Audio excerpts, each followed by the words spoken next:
My school का important है, school में आ जाएगी डेरिवेशन लिखने को, अगर फर्स्ट टाइम ऑब्जेक्टिव पेपर आ रहा है तो, ठीक है। मतलब अगर सब्जेक्टिव आ रहा है तो, सॉरी, ऑब्जेक्टिव में कहाँ डेरिवेशन आएगी।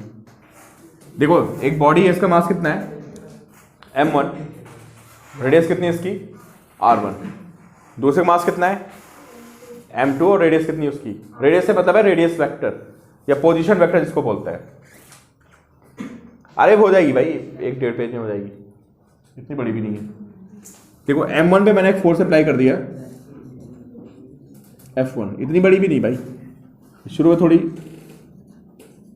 इस पे कितना फोर्स अप्लाई करते हैं हमने F2 पर आइए, और इनके बीच में इंटरनल फोर्सेस भी हैं। इस पे फोर्स कितनी है F21 और इस पे फोर्स कितना है F12। तो लिखिए भाई पहले F1 एंड F2 ये क्या है,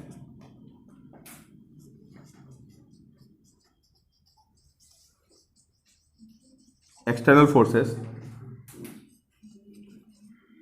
F12 क्या बताइए आप,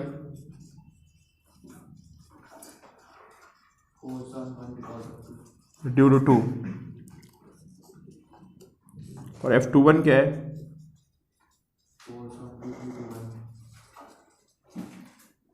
ड्यू टू 1। लिखिए भाई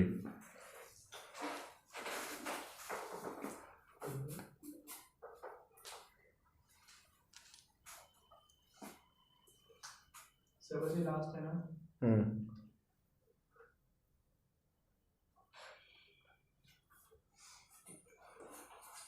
यार इंटरनल फोर्सेस कौन सी हुई, हो सकता है कि बीच में कोई स्प्रिंग लगी हो सकता है इन पे आपस में क्या हो, कोई चार्ज हो, ठीक है। तो डेरिवेशन करते समय हम लोग क्या एज्यूम कर रहे हैं, किस पे कौन से फोर्सेस हैं, इंटरनल फोर्सेस भी हैं,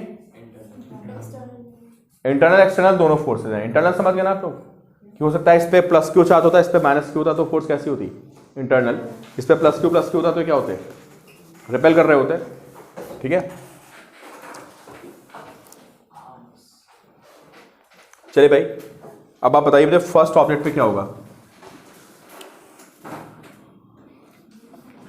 F is equal to M की इक्वेशन लिखिए, फर्स्ट ऑब्जेक्ट पे बताइए क्या बनेगी इक्वेशन,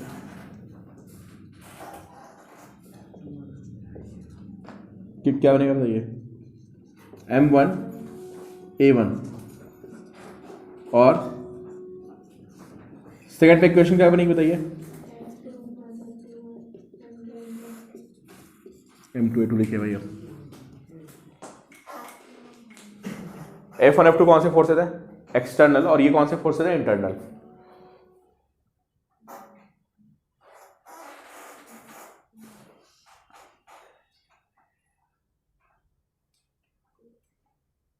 डायरेक्शन डिफरेंट नहीं है, हाँ डिफरेंट एक्शन किसकी, इंटरनल फोर्सेस तो हमेशा इक्वल एंड अपोजिट होते हैं ना, कुछ भी हो सकते थे, बाहर भी बना सकते थे, तो उन्हें वेक्टर में दिखा दिया, ठीक है।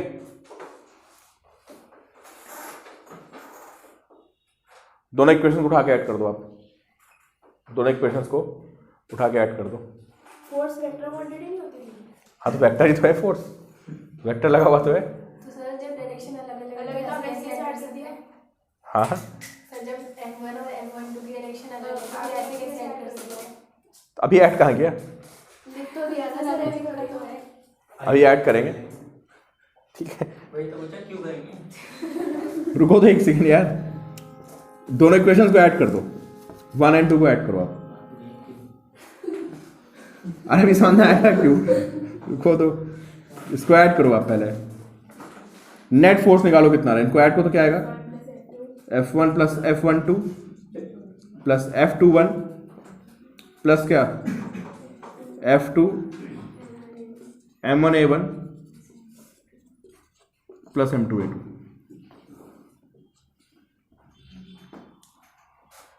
लिखे भाई F12 और F21 क्या होंगे एक दूसरे के, तो ये कैंसिल हो जाएंगे, जो F12 और F21 होगा एक दूसरे के क्या होंगे, इक्वल एंड अपोजिट, तो इनको कर दो कैंसिल। तो F12 इज इक्वल टू क्या, माइनस F21, ये कैंसिल हो जाएगा तो क्या बचेगा बताइए आप,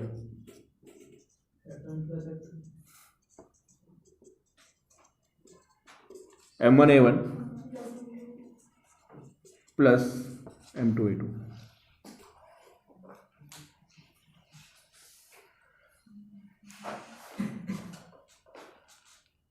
ठीक है, लिखिए assuming a single object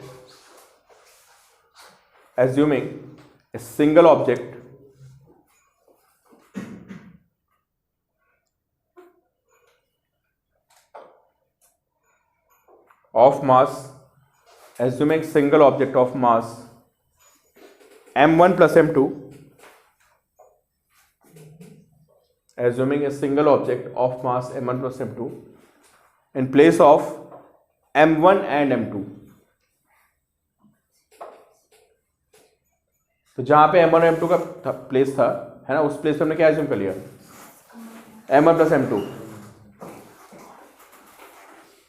अरे भाई मैंने दोनों फोर्सेस के, अभी मैंने क्या किया बताओ, मैंने दोनों फोर्सेस के इफेक्ट निकाले पहले। अरे कुछ समझ में आ रहा है? F1 F2 का कंबाइंड इफेक्ट मैं किस पे देख रहा हूं कि अगर यहां पे क्या होता है, एक सिंगल ऑब्जेक्ट होता कितने मास का, m1 प्लस m2 का होता, तो इक्वेशन क्या बनती बताइए आप। Assuming single object of mass, तो मैं F1 प्लस F2 को क्या लिख सकता था बताओ, m1 प्लस m2 इंटू क्या, a, लिख लो। तो ये वाली इक्वेशन 1 हो गई और इक्वेशन क्या हो गई, 2 हो गई। लिखिए 1 and 2।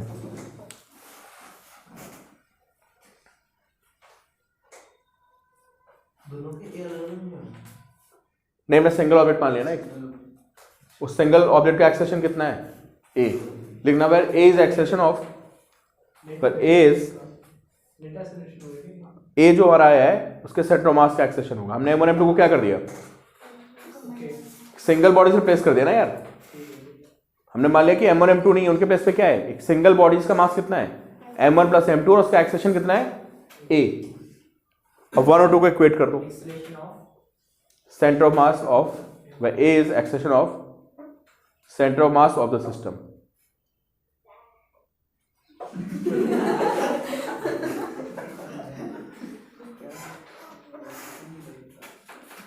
तो 1 और 2 को इक्वेट मारिए, बताइए ये कितना आ रहा है, क्यों भाई आप 1 और 2 को इक्वेट मारिए, बताइए ये कितना आ रहा है, m1a1 प्लस m2a2 अपॉन कितना, ये ACM का फॉर्मूला आ गया। ठीक है, तो जो ये एक्सटर्नल, जो इंटरनल फोर्सेस लेने का पर्पस था वो यही था कि आपको बताना ये था कि सेंटर ऑफ मास पे इंटरनल फोर्सेस का फर्क नहीं पड़ता है। देखो आप, जो सेंटर ऑफ मास का एक्सेलरेशन आ रहा है, क्या इस पे इंटरनल फोर्सेस का कोई फर्क पड़ा, इंटरनल फोर्सेस आपस में क्या हो गई, नहीं होती तो बहुत अच्छा था, अगर होंगी भी तो आपस में क्या है, हमने डायरेक्शन में देख लिया है कि उससे फर्क नहीं पड़ता। इस लाइन को लिख लो, लिख लिया, acceleration of centre of mass is independent of internal forces. Acceleration of centre of mass is independent of external forces. उससे कोई फर्क, सॉरी, इंटरनल फोर्सेस।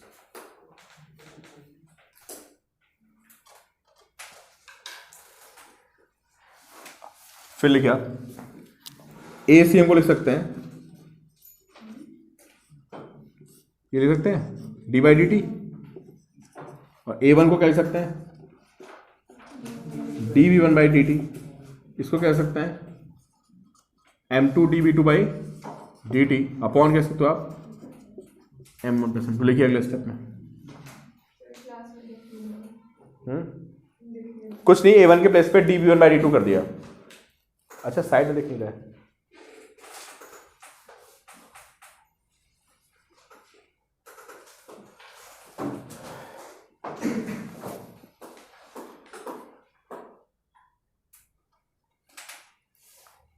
dt से dt उड़ जाएगा यहाँ से, है ना, dt सब में कैंसिल हो जाएगा ना, क्या बचेगा बताइए, बचेगा dVCM इज इक्वल टू कितना, m1 dV1 plus m2 dV2 upon क्या, m1 प्लस m2 लिखिए भाई इसको।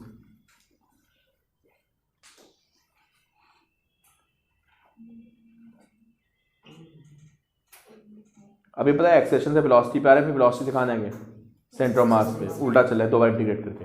देखो इंटीग्रेटिंग बोथ साइड्स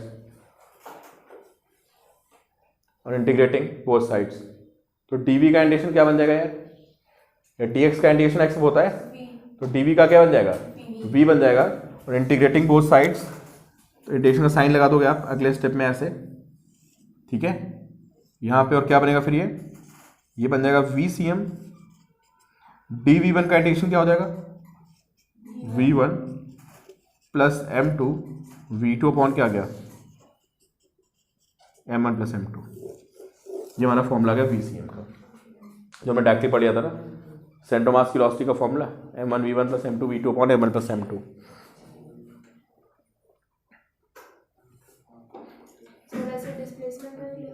अभी फिर एक बार इंटीग्रेट मारते हैं, देखो अगले स्टेप में क्या होगा। v1 को क्या लिख सकते हो भाई, dr1 बाई dt। क्यों, जब पोजीशन को डिफरेंशिएट मारते हो तो क्या जाता है, वेलोसिटी आती है। तो इसकी पोजीशन कितनी थी m1 की, अरे भाई m1 की पोजीशन कितनी है, r1 है ना, और m2 की पोजीशन क्या है, तो मैं dr1 बाई dt करूंगा तो क्या मिल जाएगा, वेलोसिटी मिल जाएगी मुझे। तो आप v1 को लिखेंगे अगले स्टेप में, लिखिए v1 के प्लेस पे dr1 बाई dt, और v2 के प्लेस पे क्या लिखेंगे आप, dr2 बाई dt।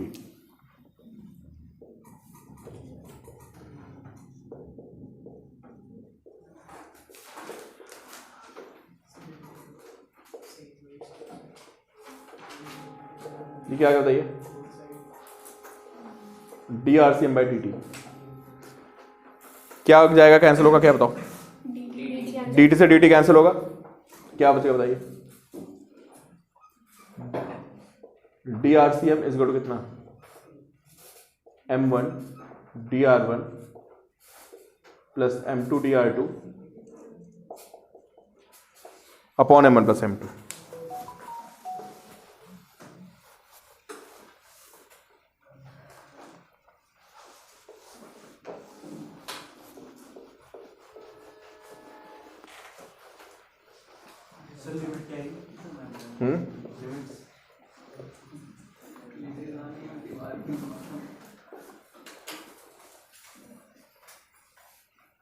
लिमिट्स लगा सकते हैं, शुरू में इसको ओरिजिन पे मान लेते हैं, 0 से r1, लिमिट की जरूरत नहीं है, सीधे आप इंटीग्रेशन dx मारोगे x बन जाएगा।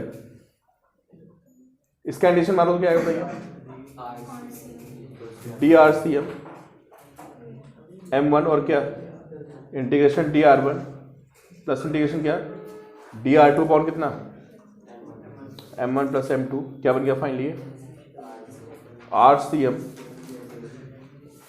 m1 r1 plus m2 r2 upon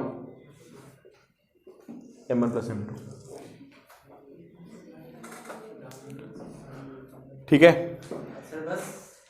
हाँ मतलब खत्म हो गया डेरिवेशन।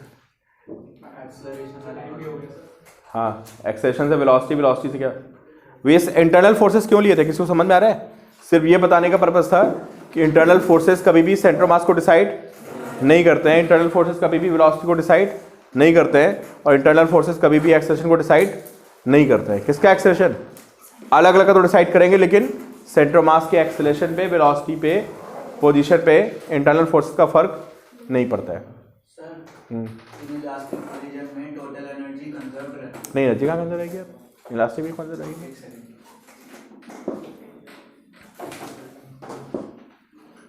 इलास्टिक में कंजर्व रहती है ना,